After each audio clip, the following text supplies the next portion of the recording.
Assalamualaikum warahmatullahi wabarakatuh. Selamat siang dan salam sejahtera kepada Pak Henry, Dwi Hardiman, Kak Hanifa, dan teman-teman semuanya. Selamat siang dan salam sejahtera. Puji syukur saya ucapkan atas kehadirat Allah Subhanahu wa Ta'ala yang Maha Esa, sehingga pada hari ini saya diberi kesempatan memaparkan proposal bisnis guna penilaian ujian tengah semester mata kuliah praktikum komunikasi bisnis. Tak lupa juga salawat serta salam tercurahkan kepada baginda besar Nabi Muhammad SAW. Izinkan saya, Talita Zahra, dengan NIM 210103583 dari MLIE 1B, memberikan pemaparan proposal bisnis dengan tagline produk Autonomous Lab. Tak bisa kita pungkiri, pada saat ini kita sedang mengalami musibah penyebaran COVID-19 yang mengharuskan kita menjalankan segala aktivitas di rumah saja, baik saat kita bekerja, bermain, belajar, dan ya segala aktivitas kita lakukan di rumah saja. Tentunya hal ini menyebabkan banyak dampak-dampak negatif yang kita rasakan. Contohnya aja nih, kita harus duduk manis, menatap layar smartphone ataupun laptop guna menjalankan aktivitas. Tentunya hal ini tuh memicu kesuntukan mood kita dan timbul gangguan pada mata kita. Disinilah peranan lampu ingin PT Vex Electronic Center utamakan. Lampu dibuat oleh Thomas Edison pada dasarnya ingin dikenal sebagai penerang. Tapi fungsi lampu tak sampai situ saja. Lampu juga dapat menciptakan suasana dan pembangun mood dengan tajuk I Comfort. Kok bisa? Disinilah PT Vex Electronic Center coba hadirkan terobosan baru yakni Autonomous Lamp AL, lampu wireless dengan ragam pilihan warna pengubah cara kita dalam beraktivitas, cara kita bekerja, belajar, bermain. Tak hanya di rumah saja, tetapi bisa juga pada semua fasilitas umum yang ada. Nah dulu ya sama Autonomous Lamp ini, kita singkatnya AL, Autonomous Lamp, lampu wireless yang dapat dikendalikan hanya dengan sentuhan jari di layar laptop kita, layar ponsel kita melalui aplikasi yang bisa kita unduh melalui Play Store ataupun App Store. Warna lampunya juga bervariasi, bisa kita sesuaikan dengan apa yang kita inginkan, tersedia 10 pilihan warna yang kita dapat atur sesuai dengan kenyamanan mata kita. Lampu ini juga bisa dikontrol secara jarak jauh melalui aplikasi di smartphone.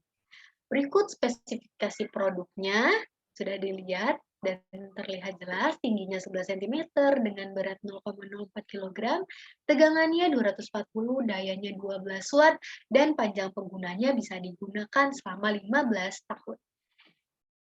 Menggunakan bahan kaca frosted.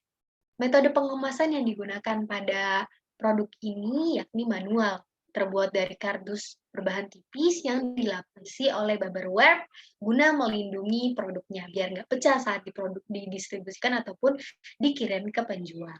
Label pada produknya ada namanya, spesifikasinya, tanggalnya, nama perusahaan beserta ada nanti scan untuk kita menyambungkan ke handphone kita. Distribusinya dilakukan menggunakan truk box tertutup yang akan dikirimkan kepada penjual-penjual ataupun nanti ada tempat-tempat marketplace-nya. Cara penggunaan dari Smart AL ini bisa kita lakukan dengan cara kita mengunduh di Play Store. Nanti aplikasinya akan terhubung langsung dengan lampunya sehingga siap digunakan untuk mengontrol lampu ataupun mengubah warna pada lampu. Nah, setelah kita kenalan dengan produk AL, kita masuk yuk ke hasil analisis produk AL. Yakni yang pertama ini ada aspek pasar dan pemasaran. Pada aspek pasar, diperoleh hasil pasar hasil analisis produk AL ini, yakni yang pertama ada market segmenting atau segmentasi pasarnya. Produk AL itu berfokus pada konsumen di wilayah Jabodetabek. Dikarenakan kota ini kan termasuk kota metropolitan, penduduknya tinggi dan banyak perusahaan-perusahaan nasional multinasional, sehingga peranan dari produk AL ini sangat diperlukan. Selanjutnya itu ada rentang usia pengguna AL yakni 18 sampai 50 usia. Dikarenakan rentang tersebut sudah meliputi mahasiswa, pekerja, dan masyarakat umum. Tingkah laku dari pembeli AL ini disesuaikan dengan kebutuhan. Ada yang beli sebagai dekorasi, ada yang beli sebagai penerangan. Nah, selanjutnya ada market targeting atau target pasar dari produk AL yakni pembeli menengah ke atas, dikarenakan mereka semua cenderung memanfaatkan inovasi dan teknologi. Tentunya yang ada pada produk AL ini. Terakhir, market positioning. PT Vex Electronic Center memosisikan dirinya sebagai perusahaan pengembang lampu otonom yang affordable dalam finansial, serta memiliki daya saing yang cukup tinggi di antara para pesaingnya. Kenapa demikian? Karena pada produk ini kita tidak hanya bisa naruh laptopnya ke saklar, tetapi kita juga bisa menggunakan baterai. Nah, selanjutnya kita masuk pada aspek pemasaran dari produk AL. Yang pertama, produknya. Produk AL punya tagline Be Your CX. C for control, artinya produk ini tuh bisa dikendalikan loh secara jarak jauh, and S for safe, artinya produk ini bisa melindungi mata kita dengan ragam warna lampu yang dapat kita sesuaikan dengan apa yang kita inginkan dan kita butuhkan. Selanjutnya, price-nya.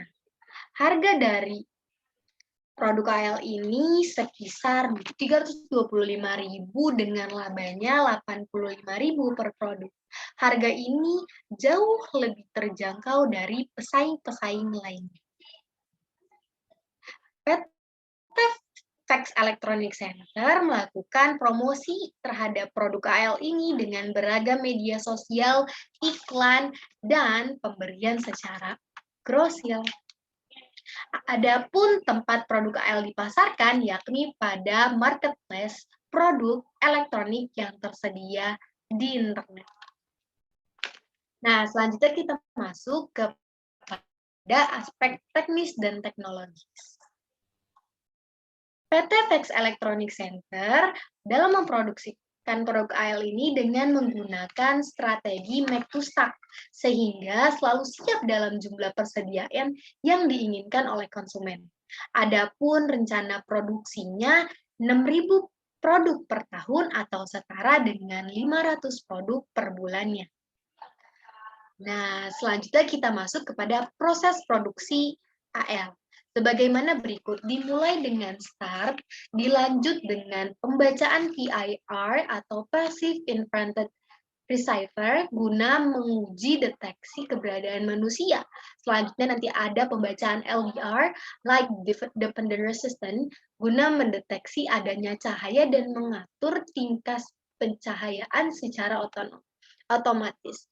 Dan selanjutnya nanti ada pembacaan UIS atau ultrasonic guna menguji keberadaan dari kedua gabungan sensor tersebut, sensor PIR dan sensor LDR. Kemudian jika itu semua sudah bergerak, produk akan mengereset idle dan selanjutnya dilakukan pengujian update LID. Jika dinyatakan semuanya dapat bergerak sesuai dengan proses dinyatakan selesai. Tetapi jika ada bagian yang tidak bergerak, dilakukan cross-check atau pengecekan ulang dengan runutan langkah.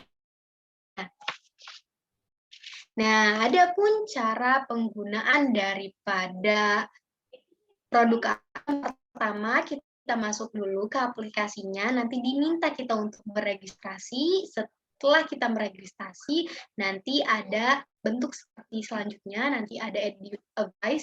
Nah, biar kita bisa advice, kita bisa masukin ke saklar terlebih dahulu atau memberikan baterai pada lampu. Nanti otomatis terdeteksi di aplikasinya. Nah, selanjutnya nanti tampilannya akan seperti ini. Bisa kita atur dengan warna yang putih ini, dengan cahaya yang kita inginkan, serta warna-warni ini. Nah, selanjutnya aspek manajemen dan organisasi. Berikut adalah struktur dari organisasi PT Vex Electronic Center. Ada director, nanti ada penyedia barangnya, bagian penyedia barang, bagian alat dan bahan produksi, bagian keuangan, bagian produksi, bagian penjualan. Di bagian produksi ini nanti ada praproduksi, kontrol kualitas, dan pasca produksi. Nah, berikut adalah kompensasi yang diberikan PT Vex Electronic Center kepada para pegawainya. Kompensasinya terdiri dari finansial maupun non-finansial. Di kompensasi finansial terdapat kompensasi langsung dengan gaji sesuai kontrak serta tunjangan pada hari raya. Dan kompensasi tidak langsungnya itu yaitu dengan pemberian asuransi ketenagakerjaan dan kesehatan. Di bagian kompensasi non-finansial ada cuti tahunan dan pelatihan guna meningkatkan keterampilan para karyawan dari PT Vex Electronic Center. Kita lanjut ke aspek keuangan. Berikut adalah aspek keuangan pada PT Vex Electronic Center, dimulai dari biaya tetap yang terdiri dari biaya tenaga kerjanya, biaya mesin dan alatnya, serta sewa gedung. Ada juga biaya variabel yang terdiri dari bahan baku dan bahan-bahan lainnya. Sehingga ditentukan harga pokok penjualan PT Vex Electronic Center dalam 1 tahun, yakni pembelian bahan bakunya 324.300.000, tenaga kerjanya 1.113.600.000, dan total BOP-nya ini ada 34.579.000, sehingga harga pokok penjualannya yakni sekisar 1.472.479.000. Ya, kita masuk kepada kesimpulan. Sore hari, kesimpulannya lewat pantun aja ya. Sore hari main layang-layang, lihat petani bajak sawah dengan kerbau. Zaman sekarang makin berkembang, jangan sampai mau ketinggalan ya bro. Beli produk AL sekarang juga biar gak gaptek-gaptek. Sekian dari saya, kurang lebihnya mohon dimaafkan. Wabillahi taufiq wal hidayah. Wassalamualaikum warahmatullahi wabarakatuh.